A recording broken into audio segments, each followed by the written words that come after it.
This is the Dynasty Roundtable, and we all know what season it is. It's officially, if we haven't gotten there already, it is officially rookie season because we have the Shrine Bowl, we have the Senior Bowl. So I thought, why not hop on here? This probably won't be a full length episode, but we do need to talk about the Senior Bowl and its significance to rookie season, to our Dynasty rookie rankings. So, Matt Babich, first and foremost, how are you doing? What's going on? It's our schedule's kind of been messed up because I'm Mr. Stay-at-home dad now. That's my primary job in life.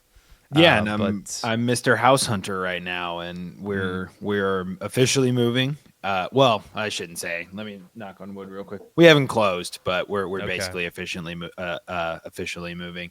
It is also a suburb that's roughly 30 to 40 minutes away. So there's been a lot of traveling back and forth, a lot in and out of the city, but haven't wasn't able to really experience the Senior Bowl as it was happening. Had to kind of play catch up, and I kind of like that because you get to kind of sift through the noise. You really get to start with the people who are receiving all the buzz, and kind of go from there. I see everyone is caught up to Brashard Smith. Welcome yep. aboard. Mm-hmm. I've been here for a couple of months. But yeah, excited to talk about, the newest updates. And then even as we kind of talked about maybe playing a little Debbie Downer and reminding the good folk, you know, the important things about the Senior Bowl and what noise to fade just as much as the signal we need to follow. Yeah, so I think that's a good transition into the Senior Bowl. And let's start with the positives. We can play Debbie Downer a little bit later. Hands down, I think one of the most impressive players at the Senior Bowl right now is Jalen Noel. Mm-hmm. And this is per Derek Brown, D-Bro on Twitter. He says Jalen Noel doing Jalen Noel things, and he says ball out, bro. It is a video. Is hopefully that didn't come through the speakers of him catching a back shoulder fade. And this is both what I like about the Senior Bowl and what I don't like about the Senior Bowl, because we get these like 5 to 8 second clips of a player potentially just catching a routine pass. But in this case, Jalen Noel makes a nice back shoulder catch, gets the feet down in bounds, and he's clearly a winner. He's clearly somebody who we're going to have to move up our rankings. So I think that's a good thing. And another name, and you can stop me whenever you want to. Keep going. Elijah Arroyo, tight end from Miami, who we haven't really talked a lot about, Mm-mm. but he looks really smooth in the one-on-one drills, and he is displaying really good like footwork. His yards after the catch ability looks good. So this it really felt like it was a battle between Loveland, Warren, and Harold Fannin Jr., who's also looking good, by the way, at the Senior Bowl. But I think Elijah Arroyo is somebody to pay attention to. And quick Shrine Bowl shout out: Luke Lachey, tight end from Iowa, tight end U, also looking really good at the Shrine Bowl. So another tight end to pay attention to, who maybe we shouldn't, as a community, have underrated as much as we have. Um, More takeaways. But you mentioned Brashard Smith. Brashard Smith looking really good at the Senior Bowl. But also, we we have to acknowledge that everybody's catching up to Jalen Royals too. Jalen Royals on the list of risers from the Senior Bowl, and really just displaying what we've been talking about on this channel, what Cody Carpentier came on this channel and talked about, is this guy's dynamic. Now he's really raw, but it could really pay off, and we'll see. I mean, and I think this all leads into a deeper conversation of what do we actually do with this information? Like, what is actionable to take away? And there's so many other players that we can start off with. Those are just 4 or 5 names that have shown out. Ollie Gordon's another one. Harold Fannin we've talked about.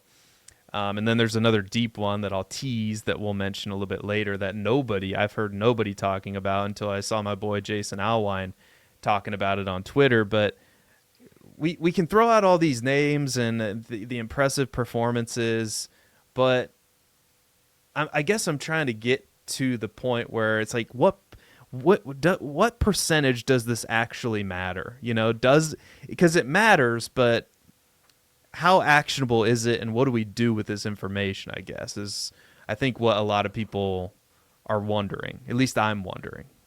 Well, there's a lot of actionable information if you know what to look for. So one of the most popular video clips from the Senior Bowl that you will get are one-on-one drills.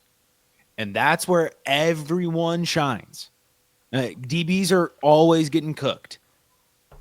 So what is it? Is every receiver really good? Are we going to do what we did last year and say, oh my gosh, this receiver class, it's so deep. We got Roman Wilson. We got Malachi Corley. These dudes are tearing it up at the Senior Bowl. Yeah, because they're facing cornerbacks that are seniors that are going to go day 3, if drafted at all, most of these guys. So really just when you're watching one-on-ones, it's cool to watch the highlight, but really just slow down and look at what you're watching and just look at the offensive player, what they're doing, and say, do I think they'll get away with this at the NFL level? So Jalen Royals is an interesting case because he is raw. We're talking about that. And you see some of that on display. There was a clip of him, and we can pull it up later. He ran a comeback route. And I have it attached to his name in the show sheet, but okay. He ran a comeback route, and there's, he torches the corner. He wins the route because it's a 3.5 second long comeback route on a one-on-one drill. Of course he won the route. That is by design how that should happen every single time. So there's a lot of good. You see the physicality, you see him win the route, and that's good.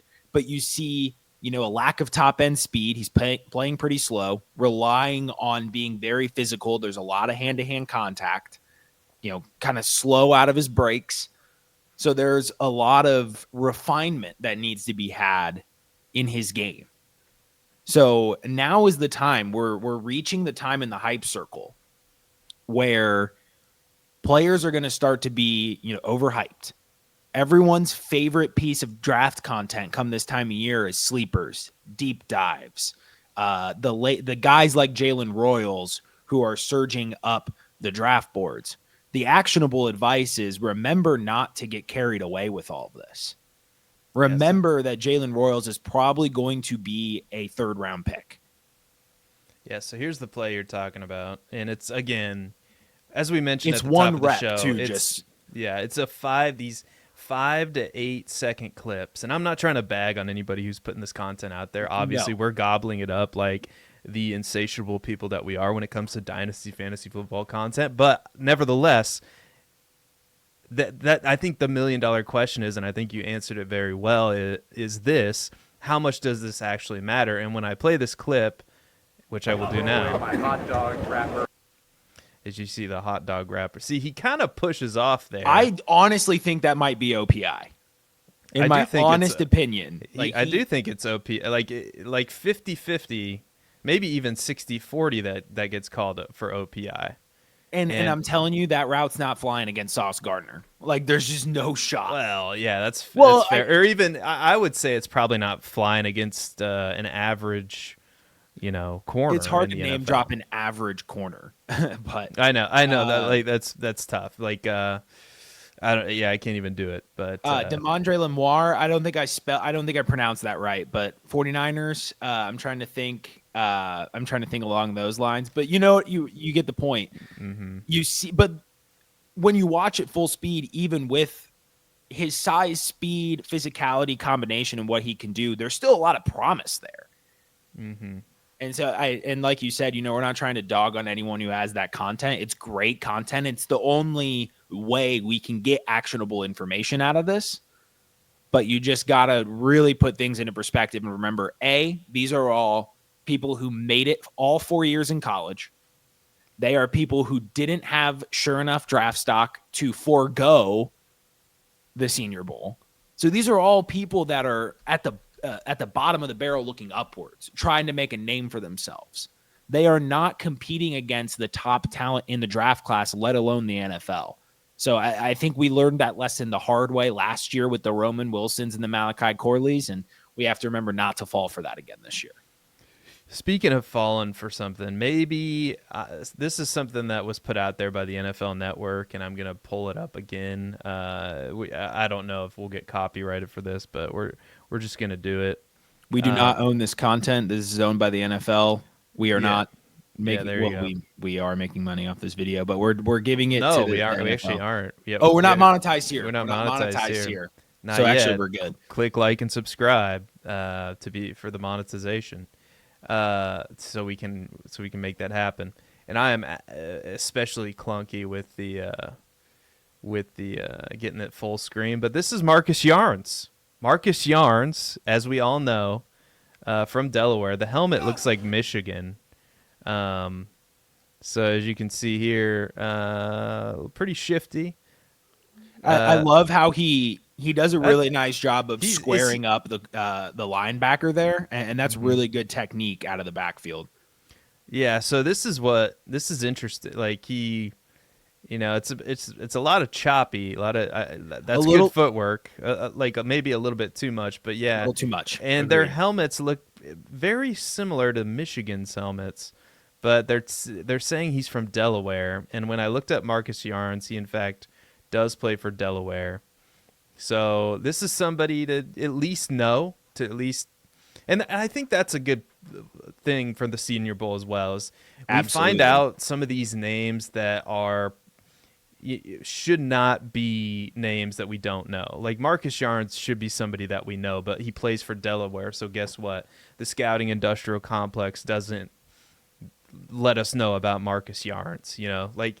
Kind of like Dylan Lobby last year. Now I know Dylan Lobby got drafted by the Raiders and so far hasn't done much, but a player to know and a player to have on your radar as we enter rookie season. So every prospect is different, but in terms of the Senior Bowl, I am almost more interested in finding the Marcus Yarns than I am of finding the guys from the Power 5 that never broke the mold. Like Simi Fehoko, for example. Like he was a Senior Bowl riser out of Stanford, had all the context, like Jalen Royals, never broke through, never got a chance, has size. At the end of the day, just didn't end up being that good at football. I'm not saying Jalen Royals is Simi Fehoko, but there are a lot more of the no-name players that are going to rise up because they're out of Delaware. So to your point of Dylan Lobby, I would like actually to segue, since we looked at a running back with the Michigan helmet, we're following along the lines of things not to fall for. Under in the show sheet, this clip right here on Jay Rich that I have highlighted. Can you see it? It's of Donovan Edwards. Yeah, I gotcha. And I'm a big fan of Jordan Richards. Does great content. I have to think that Seth, this will be a good litmus test because I threw this in a group chat with my friends. I didn't get really any response. So I didn't ask a question. I made a statement. So I'm going to pose it to you as a question. I want you to watch this route that we're about to pull up and tell me if you think there's any way that Donovan Edwards gets open in the NFL. Okay, I can kind of you're kind of leading the witness a little bit, but I got you. This isn't a courtroom, and I have not leading the witness.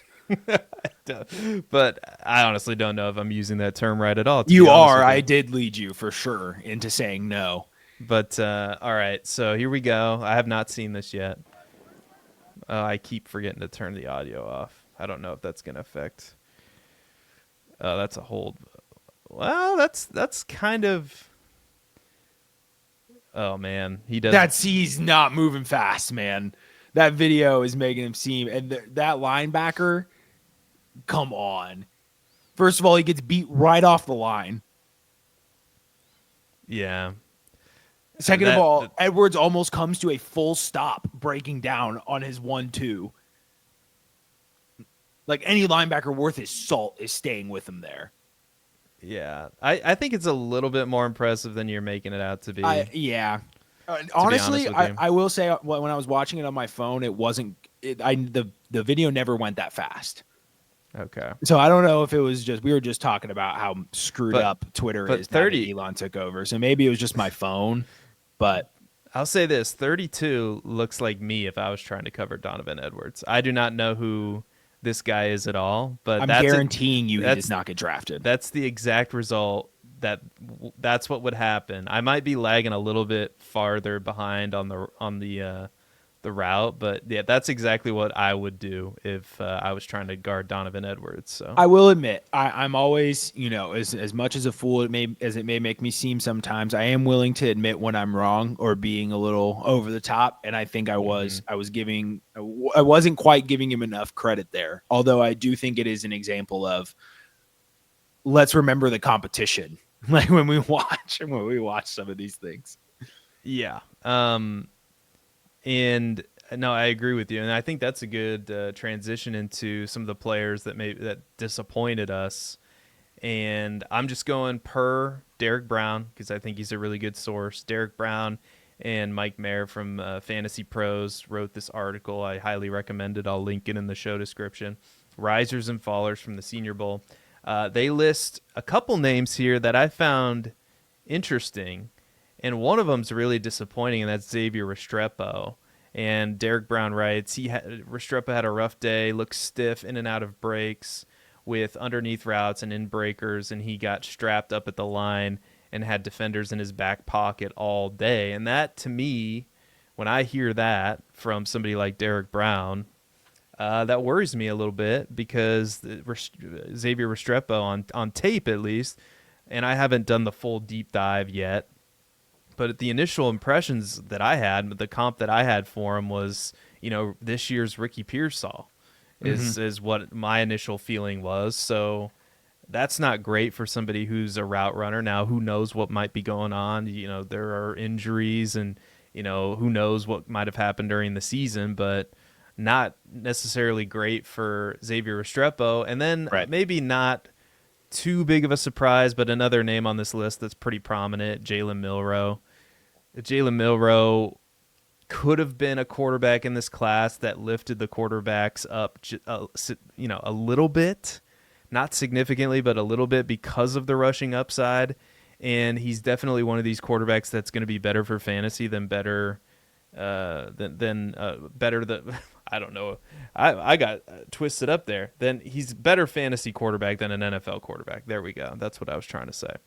But it really doesn't look like he is good or is doing well. But I think it's important to remember, and there's another tweet that I have here from Guru Fantasy, and it's just like the Senior Bowl is just one of these things where I just like to go straight to Twitter and see get all the takes and watch the videos and he writes here, Senior Bowl standouts included, and you mentioned some of them, Roman Wilson, Malachi Corley, Luke McCaffrey, Brennan Rice. And like some of the people who quote unquote had a bad Senior Bowl, I don't know if you remember, but there was this quarterback named Bo Nix. Yep. And Michael Penix that quote unquote had bad Senior Bowls. So I think this is just like any other event, and I think this might be a good place to sum it up, and then you can comment on it as well, and feel free to chime in whenever, but it's like anything else. It shouldn't take away from your complete, total evaluation, and what happened on the field on Saturdays is far more important than what happens at the Senior Bowl. Absolutely. And as much as we love these 5 to 8 second clips of Donovan Edwards making that linebacker from Indiana look like Seth Dewald out there flying just ridiculously in the wrong direction trying to cover him, as much as those videos are entertaining, that's one day, one snapshot, one moment, one rep in a total body of work that's multiple games, multiple seasons. So like let me just put it this way. I could show up to fill in for Colin Cowherd, and I could have what's called beginner's luck. And this is probably a terrible example, but I'm going to give it anyway. Yeah, I'm rolling with you here, but So well, this maybe is a better example. I could have a good segment on the radio with not having near the experience that Colin Cowherd has. I could have a good 10 to 15 minute, however long they do before breaks. It feels like hosting a morning radio show is 2 minutes of talking, 10 minutes of commercials, and then back to 2 minutes of talking. And then anyway, 10 minutes of commercials. But I could have a good segment. That doesn't mean that I'm meant for the job necessarily. Just like these players, they could have a good rep here or there. They could have a good day at the Senior Bowl. And that doesn't mean that we should ignore everything else and just, oh my God, they had a great day at the Senior Bowl. It means they're totally underrated. No, how we should handle this is, okay, impressive Senior Bowl like Marcus Yarns, maybe Brashard Smith, Jalen Royals. Okay, let's go back to the tape. Let's go back to the game logs. Let's go back to the metrics and really put all of it together and see if we can figure out this prospect puzzle. That is how you use the Senior Bowl, the NFL Combine. That's how you do it, in my opinion. Yeah, and to quickly comment on the quarterbacks that had a bad Senior Bowl, got to remember too that they're playing with people they've never played before in their life. They're coming here for a weekend, and yes, they're running routes on air, but receivers are all different. They're not always going to hit their break at the exact same point. Bo Nix knows when Tez Johnson is going to hit a certain point on a route and where he's going to be. He doesn't know that with these guys. He doesn't play with them. He doesn't know their tendencies, how quickly they get in and out of their breaks. These are all timing things that get messed up. But you made a lot of good points there in summary. And I think one thing you glossed over that I'll summarize when talking about Derek Brown is it's almost impossible, unless this is your full-time job, to be keeping up constantly with how everyone is performing. Like, I saw some clips of people. I guarantee there's a lot more clips on Donovan Edwards running routes that I haven't seen that are out there. So find sources that you trust. Find people like the Derek Brown, maybe us even, to help, aggregate what's going on and deliver the actionable news. The people you need to look into, the Marcus Yarnses of the world. And overall, Tez Johnson, by the way, I just want to slip this in there. I think Tez Johnson's having a really good Senior Bowl.